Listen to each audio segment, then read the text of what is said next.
ساتواں مسئلہ یہ ہے یا سوال یہ ہے کہ کیا پچھلی امتوں میں بھی قربانی مشروع رہی ہے؟ کیا پچھلی امتوں میں بھی قربانی کا عمل رہا ہے؟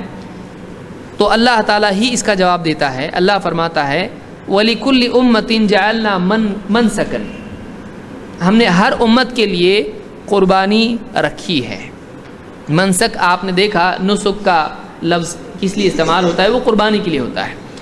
وَلِكُلِّ أُمَّةٍ جَعَلْنَا مَنْسَكًا، ہم نے ہر امت کے لیے قربانی کا عمل رکھا تھا۔ کیوں؟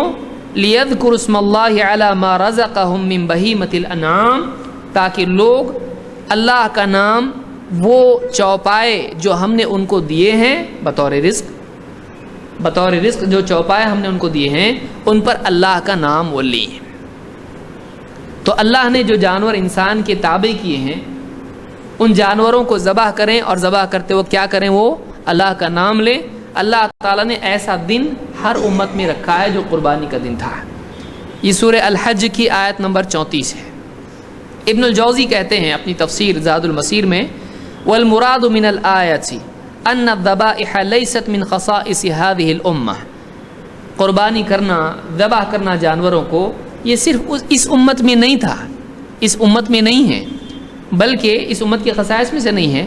وَأَنَّ التَّسْمِيَةَ عَلَيْهَا كَانَتْ مَشْرُوعَةً قَبْلَ هَذِهِ الْأُمَّةِ، جانوروں کو ذبح کرتے وقت ان پر اللہ کا نام لینا یہ پچھلی امتوں میں بھی تھا۔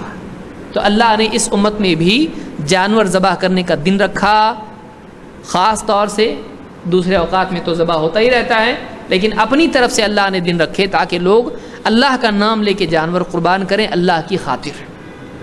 تو یہ اس امت میں بھی تھا، ہے، اور پچھلی امتوں میں بھی تھا۔ تو قربانی کوئی نیا عمل نہیں۔ لوگ بہت سارے بولتے ہیں کیا تم لوگ جانوروں کو ذبح کرتے ہو؟